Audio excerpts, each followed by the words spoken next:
తెలుగు రాష్ట్రాల్లో అతిపెద్ద lift manufacturer lifts ట్రై.com dealership కూడా ఇవ్వబడును. తండేల్ మూవీ రిలీజ్ అయింది, మనందరికీ తెలిసిన విషయమే. అందులో ఒక ఒరిజినల్ క్యారెక్టర్ని తీసుకొని ఆ మూవీని రూపొందించారు. అతనే ఫిషర్మెన్ కమ్యూనిటీకి సంబంధించినటువంటి రామారావు. ప్రస్తుతం మనతో పాటు లైవ్ కాల్లో ఉన్నారు. ఆయన స్టోరీనే ఈ మూవీగా చేశారు కాబట్టి ఎలా ఫీల్ అవుతున్నారు, ఆయన చూసారా ఈ మూవీని, ఏంటి ఒక్కసారి మాట్లాడదాం. నమస్తే అండి రామారావు గారు. నమస్తే మేడం.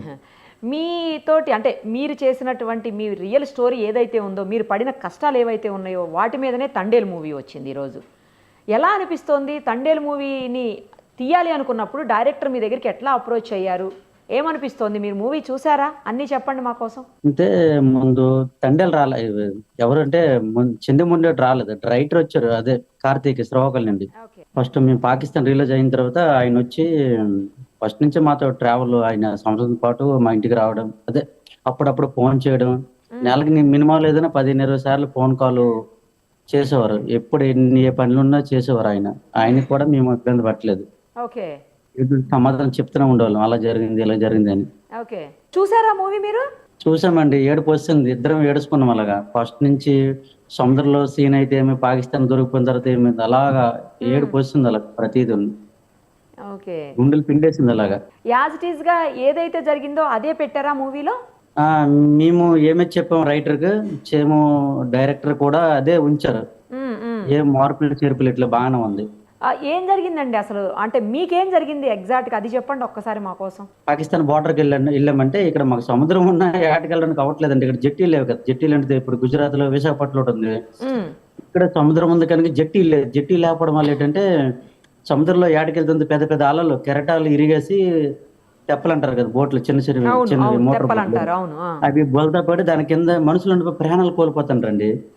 కోల్పోవడం ఏంటంటే ఇక్కడైతే అవదనుకొని వలసలు పట్టేసాం. వలసలు అంటే గుజరాత్, అది వేరే వాళ్ళ నుండి మినిమం 10-15 సంవత్సరాలు బట్టి అక్కడికి వెళ్తున్నాం మేము.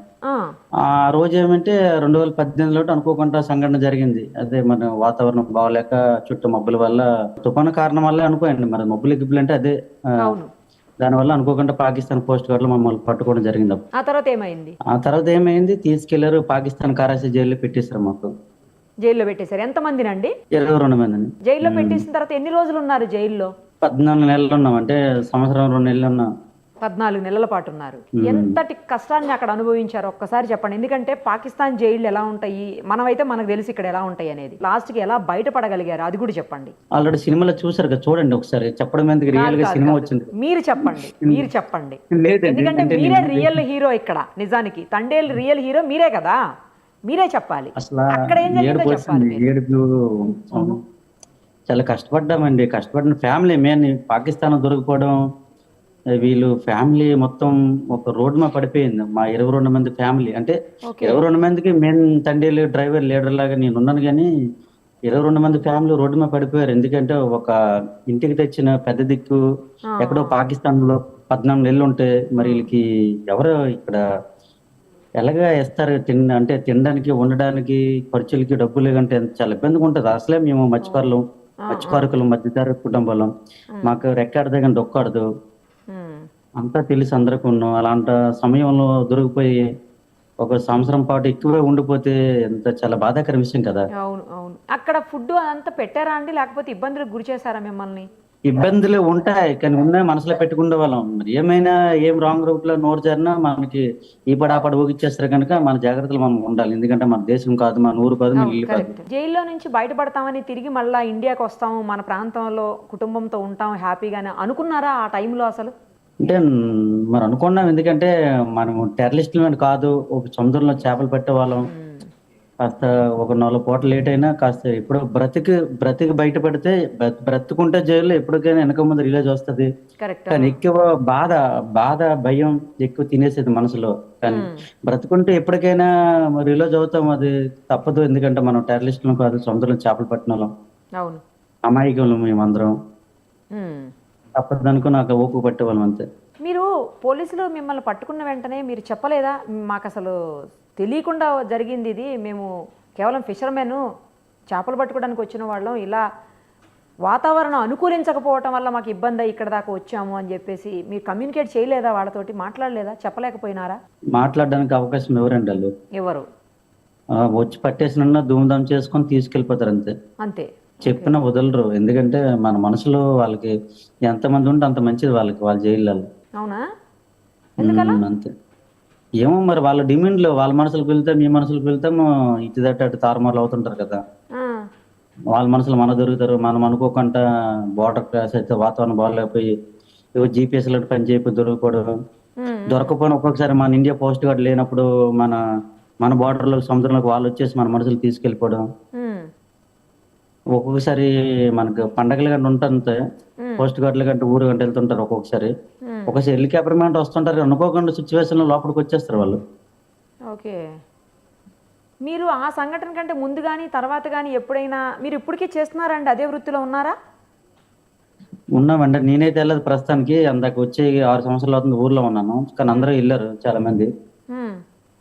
ఉమ్, కానీ వెళ్ళాలి తప్పదు, బతుకుతెర కోసం. ఇక్కడ అదే జట్టీలు లేనప్పుడు అంటున్నాను. తప్పదు కదా మేడం. మీకు అదే బ్రతుకు తెరువు కదండి. అదే కదా, ఇక్కడికి వెళ్తే జట్టి లేదు చెప్తాను, పెద్ద అలలు వచ్చి ఎరుగుతాను. అదే జట్టి ఉంటే బాగున్నాను. ఉమ్, ఆ జట్టి కోసం అందరికీ రిక్వెస్ట్ చేస్తున్నాం కానీ ఇంతవరకు పట్టించుకున్న దాతడులు ఎవరు లేరు. ఓకే. ఆ జట్టి విషయాలు ఉంటే ఇబ్బంది లేకుండా ఉంటుందా మీకు? జట్టి లేకుంటే ఇబ్బంది లేకుండా ఉంటుంది చాలా. ఎందుకంటే జట్టి ఉంటే మేము వెళ్ళకపోతే ఇక్కడ ఉందాం కదా. జట్టి లేక ఇప్పుడు అలా జరిగింది మాకు దొరికిపోవడం చేయడం. ఇప్పుడు ఈ సంఘటన కంటే ముందు కానీ తర్వాత కానీ ఎప్పుడన్నా ఆ ప్లేస్ వరకు వెళ్ళాల్సిన పరిస్థితులు వచ్చాయా? వెళ్ళలేదండి ఇంతవరకు. ఎప్పుడు? ముందు కానీ తర్వాత కానీ? ముందుగానే ఇప్పుడు వెళ్ళలేదు. అదే అనుకోకుండా ఎలాంటి ప్రాబ్లం ఏదో పని చేయనప్పుడు కానీ, వాతావరణం తుఫాను అనుకోకుండా తుఫాను వాతావరణం బాగాలేనప్పుడు కానీ, జీపీఎస్ పని చేయనప్పుడు అనుకోకుండా ఇలాంటి జరుగుతుంటాయి. ఎవరెవరు కలిసి చూసారు ఈ రోజు మూవీని? మొత్తం మా పాకిస్తాన్ బాధితులు అంతమంది చూసాం. అంతమంది వెళ్ళారా? అందరూ ఏమంటున్నారు? అందరూ ఏమంటున్నారు? అందరూ ఏడుచుకున్నారు. మరి ఏమంటే చాలా బాగుంది అంటారు. అంటే మా స్టోరీ మేము ఏదో బాగలేకుండా బాగుందని చెప్పండి, చాలా బాగుందండి చాలా. ఎందుకంటే అలాగే మేము ఏం చేస్తాము, ఏం జరిగింది, ఏం రాశారు డైరెక్టర్ మొత్తం చిన్న ముండేటి చాలా అద్భుతంగా తీశారండి, చాలా బాగా తీశారు. మీరు మూవీ జరిగేటప్పుడు కూడా వెళ్ళారా చూడడానికి? మధ్యలో ఎప్పుడన్నా మధ్యలో కవర్ పెట్టారు వాళ్ళు. వెళ్ళాను షూటింగ్ అప్పుడు. భీములు వెళ్ళాను. ఏమన్నా డౌట్లు వచ్చినాయి వాళ్ళు అడగటం, అట్లా మీరు చెప్పటం ఏమన్నా జరిగిందా? రైటర్ ఉన్నారు కదా, అడిగేవారు, ఫోన్ చేసేవారు. అప్పటికప్పుడు చెప్పాను, ఏ టైం అయినా వాళ్ళకి ఉంటే డౌట్ వస్తే ఫోన్ చేసేవారు అంతే.